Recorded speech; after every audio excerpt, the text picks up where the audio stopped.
तुमची आमची प्रतिज्ञा टिकत नाही, राजाने केलेली प्रतिज्ञा पुरी होत नाही नव्हे. याही पुढे जाऊन काय सांगाय झाले तर संतांच्या प्रतिज्ञेपुढे देवाची प्रतिज्ञा टिकत नाही. देवानेही प्रतिज्ञा केली होती परंतु त्याला देखील माघारी घ्यावी लागली. कारण कौरव पांडव युद्धाच्या वेळेस दुर्योधनाने पण प्रतिज्ञा केल्या होत्या की सुईच्या अग्रभागी मावणे की जमीन सुद्धा पांडवांना मिळणार नाही, परंतु त्याची प्रतिज्ञा केली झाली नाही. युद्धापूर्वी भगवान श्रीकृष्णाने पुष्कळ सांगून पाहिले परंतु दुर्योधन काय ऐकत नाही. शेवटी देवाचाही नाईलाज झाला आणि युद्ध ठरले. परंतु युद्धाला मदत मागण्याकरता दुर्योधन आणि अर्जुन भगवान श्रीकृष्णाकडे गेले. सर्वात प्रथम दुर्योधन गेला. भगवान श्रीकृष्ण पलंगावर झोपले होते. दुर्योधन गेला आणि उषाकडे जाऊन बसला. मागून अर्जुन आला आणि पायथ्याकडे बसला. त्यावेळेस भगवान श्रीकृष्ण उठले आणि म्हणाले, काय अर्जुना कधी आलास? त्यावेळेस अर्जुन म्हणतो, त्यावेळेस दुर्योधन म्हणतो, देवा त्याच्या अगोदर तर मी आलो आहे ना.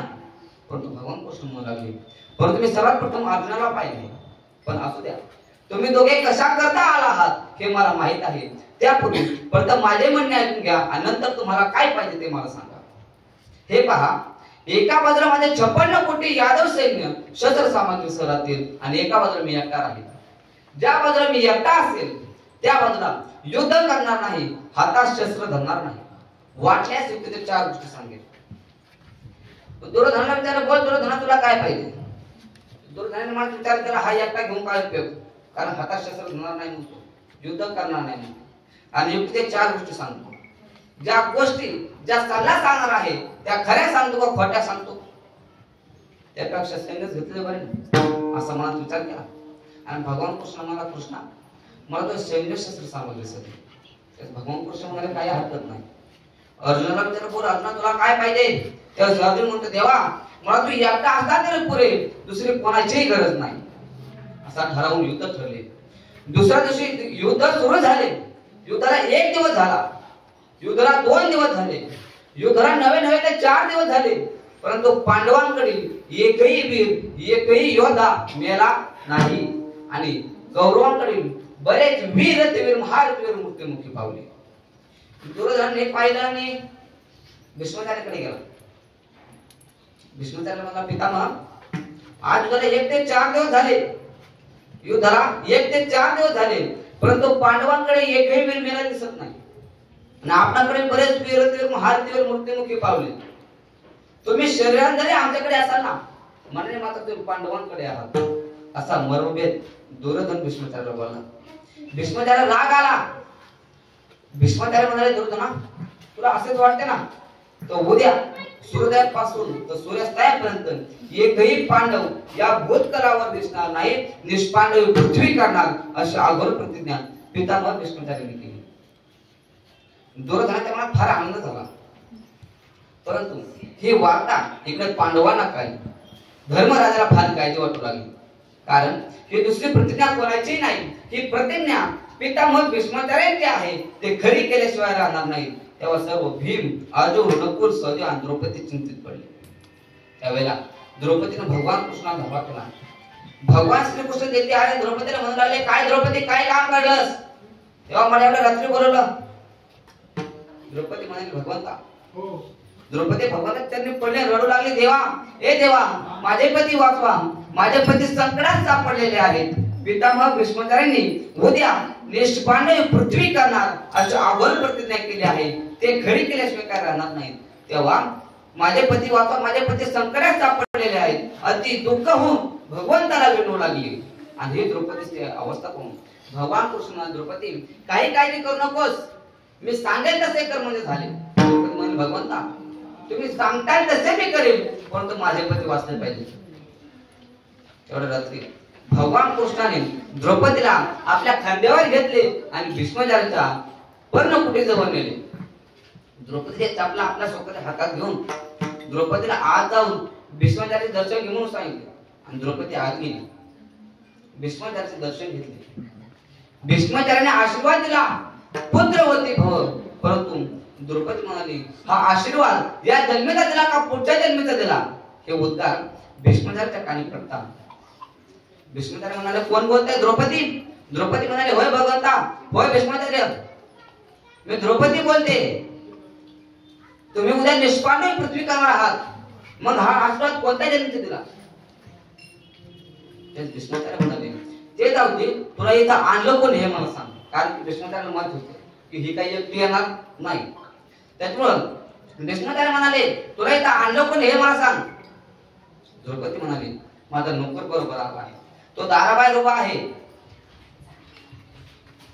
तो दाराबाहेर उभा आहे, माझा नोकर आणलाय. भीष्माचार्य म्हणाले कुठल्या नोकरला? द्रौपदीने भीष्माचार्याचा हात धरला, दारावर आणले, आपला नोकर दाखवला. प्रत्यक्ष भगवान श्रीकृष्ण हातात चपला घेऊन अंगावर ते घोगडी घेऊन बसलेले होते आणि भीष्माचार्याने अंगावरची घोगडी काढली.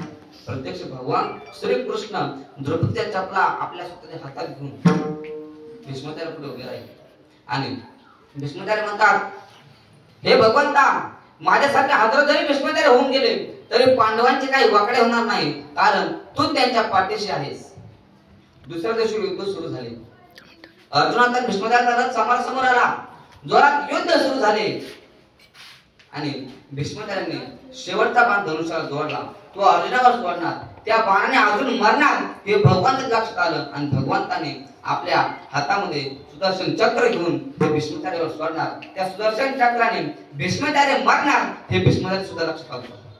भीष्माचार्याने आपल्या स्वतःच्या हातातला धनुष्य बाण खाली ठेवला आणि वर हात करून भगवंताला बोलू लागले की हे देवा, तू देव असून युद्धापूर्वी केलेली प्रतिज्ञा विलंघन केली आहे.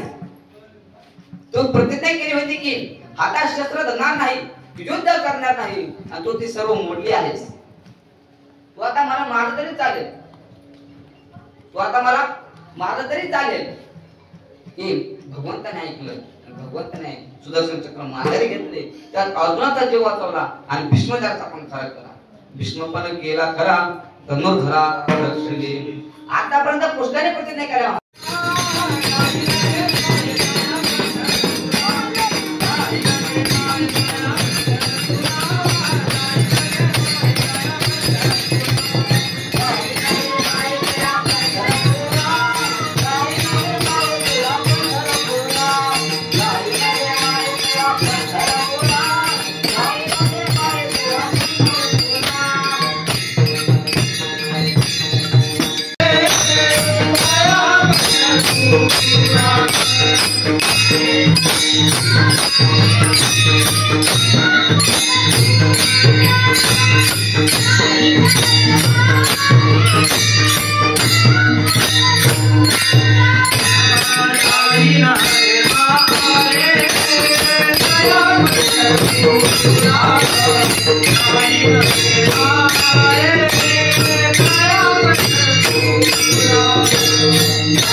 Yeah.